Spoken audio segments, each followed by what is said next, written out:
Everybody, I'm Chief Eric Gandy of the Clearwater Police Department.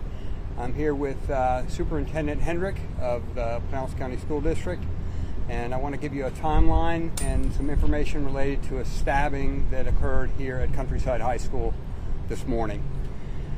Our school resource officers reported that they had 2 victims stabbed this morning at 11:24 a.m. In less than 2 minutes, a second report came out that the SROs had the suspect at gunpoint and were taking him into custody. Shortly thereafter, emergency medical services were requested and our officers began treating both victims. The victims in this case are both males, one in 9th grade and one in 11th grade. They were treated on scene before being transported to local hospitals as trauma alerts. As of the last report, both victims are in stable condition. The parents of both victims were immediately notified once we identified the victims. I think this is critically important because you have upwards of 1,500 to 1,600 kids here, and we wanted to ensure that the media release we provided effectively noticed anyone that if they weren't notified, their kids were okay. The suspect in this case is also a juvenile male in 9th grade. He has no discipline history at the school, and his motive and relationship to the victims is unknown at this point. Clearwater police detectives are actively working this scene, processing the scene, and interviewing multiple witnesses and the suspect. We're working diligently to identify the appropriate charges and a motive. A critical component of any active assailant response is to neutralize the threat. In this case, it occurred very quickly, allowing us to focus on the safety of everyone else within the school. We have protocols we follow in any active assailant type response. In this case, because the threat was neutralized so quickly, we ended up in a situation where we could identify that we didn't have an active assailant taking place.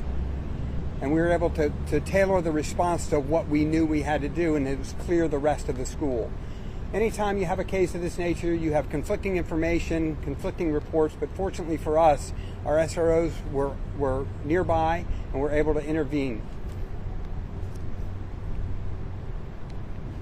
So the big task was clearing the school and working to reunify kids with their parents and families. That can be a challenge when you're dealing with 21 buses and upwards of 1,500 to 1,600 kids. And it's critically important that we get that right and to alleviate those fears and make sure that the kids are safe during that process. We expect to be on scene for several more hours completing the scene work. We have multiple interviews still to do. We're going to review all evidence available to us, to include video, the suspect statements, to try and, as I said, ascertain the motive for this violent act. Fortunately, the news we were most recently provided, as I said, the victims are in stable condition, which is a positive sign. I'd like to thank Safety Harbor Fire. They were here quickly. Our SROs immediately neutralized the threat and delivered emergency medical care to the victims. Safety Harbor Fire helped with the extractions to the local hospitals quickly to get the treatment that was necessary.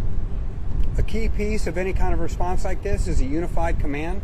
We had that very quickly in this instance with Safety Harbor Fire, EMS personnel, Clearwater Fire, Pinellas County Sheriff's Office deputies, and I think that's key to working with the school district, with the school administration, and the folks that are on this campus to come to a successful conclusion and make sure everyone's safe. So at this point, I'm going to turn it over to Superintendent Hendrick, and he can answer school-specific questions. I'll stay here to answer any questions related to the case. I can't get too granular and talk about details that may impact the case. I'm not going to release names of victims or the suspect because they're all juveniles at this point, but I'll be able to handle some generic questions related to how this investigation will unfold.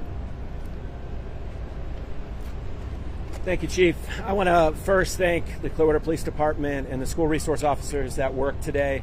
Every report that we have is they acted swiftly, appropriately, and with great care for our students here at this high school. As Chief alluded to, school districts and law enforcement practice these drills all the time, and today this school did the drill and an implementation exactly how we wanted it to do.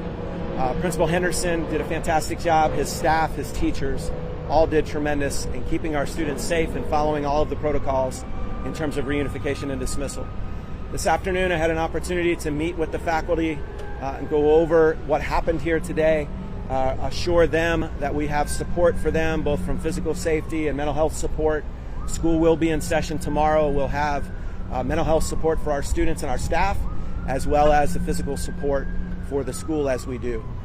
Today is a day that is one that is sad that it occurred on our schools, but we're also very thrilled for the response of law enforcement and school staff. We'll take questions at this time for both Chief and myself. Where on the campus did this occur? Where on the campus did this occur? Hang on a second. Yeah, thank you.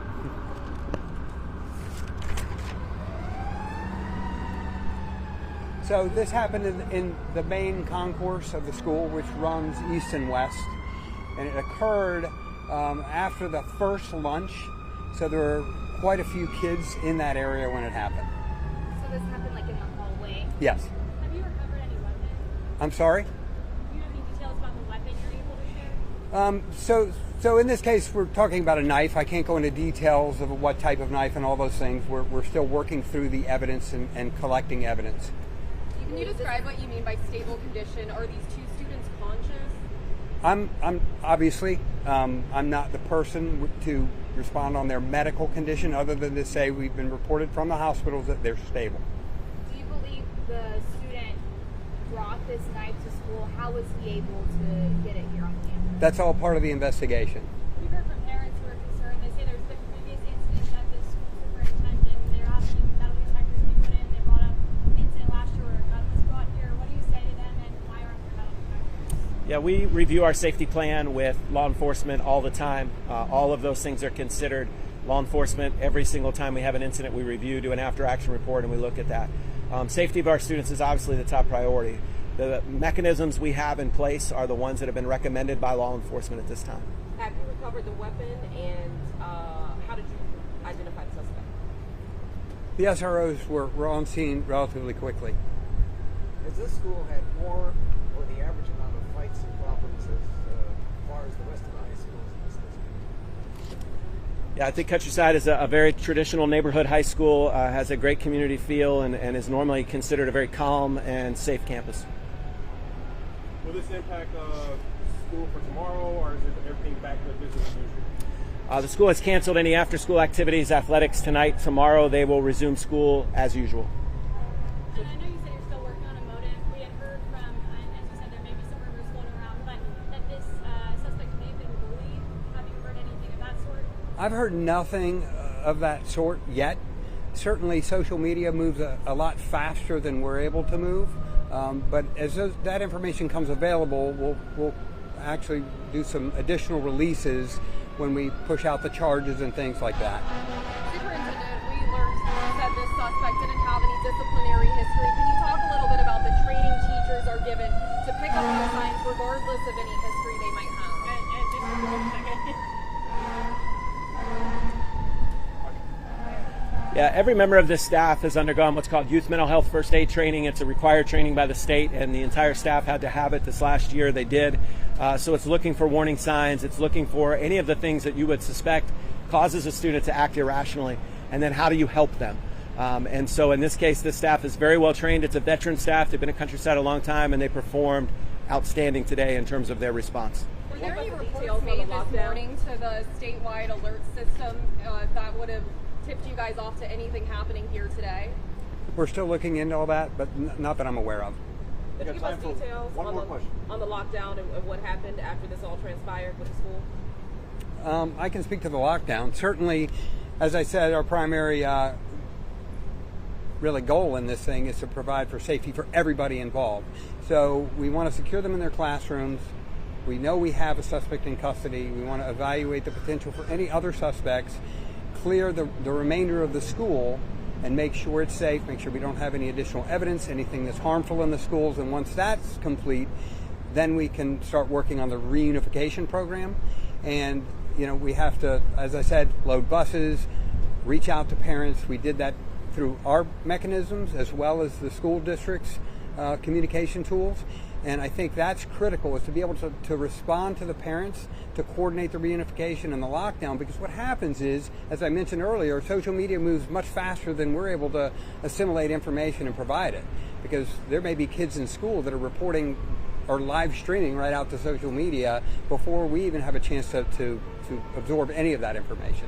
So that's how it flows.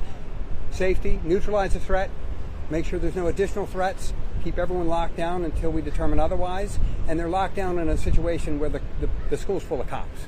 So they're exceptionally safe in that circumstance, and under this circumstance, once the threat was neutralized and he was taken into custody. I have a question for the superintendent. Does this student suspect, does he possibly face, being expelled from school or alternative school? Any student who brings a weapon to campus is expelled, and so Chief shared that there was a weapon. So the answer to that would be yes, following due process and those pieces. If I can add one thing to the lockdown, the report from our faculty was that the students were fantastic. They behaved appropriately. They did everything they were supposed to do.